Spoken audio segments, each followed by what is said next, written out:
Have you ever wondered why the keto diet is everywhere these days? Let's break it down simply.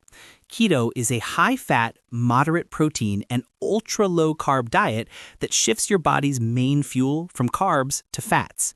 Think about it. Normally, our bodies take carbs, break them into glucose, and use that as our primary energy source. But if those carbs disappear from your plate, your body has to get creative. It flips a metabolic switch and enters ketosis, a state where it starts producing ketones from fat to keep you running. Now, you might be thinking, sounds complicated. Do I need to count everything I eat? Here's the core. On keto, about 70% of your calories come from fats, 20% from proteins, and only 10% or less from carbs. It's literally turning the food pyramid upside down. Two terms to know: ketosis, that fat-burning metabolic state I just mentioned, and macronutrients, or macros, your fats, proteins, and carbs. Simple analogy: think of your body as a hybrid car. Keto puts you on battery mode, running mostly on fat instead of gas. But the setup isn't without its challenges. Suddenly, pasta, rice, bread, even some fruit are off limits. Is it worth the change? Hold that thought, because next I'll walk you through exactly what you can and can't eat and how to make it all work in the real world. Let me tell you a story. When I first explained this diet to a friend, she was shocked. Wait, you're telling me I can eat bacon and eggs, but not my morning oatmeal? That's right. This diet flips conventional wisdom on its head. But why would anyone do that? Because the promise is big: weight loss, mental clarity, and even better blood sugar control. But as we'll see, there's more beneath the surface. So before you toss out your cereal boxes, ask yourself, are you ready for a fundamental change in not just your meals, but your metabolism? Let's dive deeper. All right, so what actually lands on your plate when you go keto? Here's the good news. If you love avocado, olive oil, and salmon, you're in luck. Keto lets you enjoy meats like chicken and pork, eggs, cheese, nuts, and low-carb veggies like spinach and asparagus. But that's only half the story. If you're dreaming of pasta or even sweet fruits like bananas, think again. Keto is about making deliberate swaps. Picture replacing rice with cauliflower rice, or regular noodles with spiralized zucchini. It's not just about eliminating carbs, but being creative with fats and fiber. Now, you might be picturing a plate full of bacon and cheese, but here's a critical distinction. Processed meats are technically keto, but not the healthiest choice. The real goal: focusing on nutrient-dense, whole-fat options. Think sardines, nuts, and fresh greens. Here's a technical term: micronutrients. These are your vitamins and minerals, and on keto, you need to be extra vigilant about getting enough, since many high-carb foods rich in them are now off-limits. Let me give you a meal idea. Breakfast could be a cheesy omelet loaded with spinach and peppers, topped with avocado. For lunch, how about a chicken salad with full-fat Greek yogurt and a side of olive oil-dressed greens? Even snacks can be smart: berries paired with Greek yogurt or a handful of almonds. The catch? Meal planning becomes essential to avoid hidden carbs and nutrient gaps. Now, maybe you're asking, can I ever eat my favorite foods again?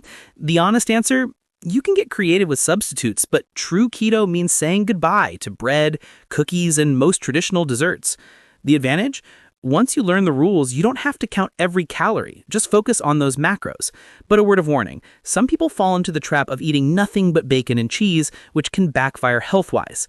So before you leap into meal prep, remember, success on keto isn't just about what you cut, but what you add for balance, variety, and lasting satisfaction. Why do so many people rave about keto? The number one reason is weight loss. Most folks find themselves shedding pounds, even while eating rich foods, because fats are naturally more satisfying. Picture this: you swap out your bowl of popcorn for a handful of walnuts, and suddenly you're not hungry for hours. That's satiety, the feeling of fullness, which is key for portion control. Another technical term: insulin resistance. Keto can sometimes help improve this, making it appealing for people concerned about blood sugar. Now, you might be wondering, is it really easier than other diets? In many ways, yes. Once you recognize which foods are keto-friendly, the choices become simple. You're not endlessly tracking calories, just sticking to high-fat, low-carb picks. Let me tell you a story. I worked with someone who dreaded counting calories, but loved the structure of keto. She knew exactly what was in and what was out, which made shopping a breeze. But here's where it gets really fascinating. Keto's original purpose wasn't weight loss at all.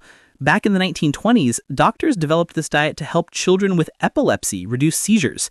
Nowadays, research is exploring its effects on neurological conditions like Alzheimer's and Parkinson's. Early studies suggest that switching the brain's fuel from glucose to ketones may offer benefits, though the science is still new. But everything isn't rosy.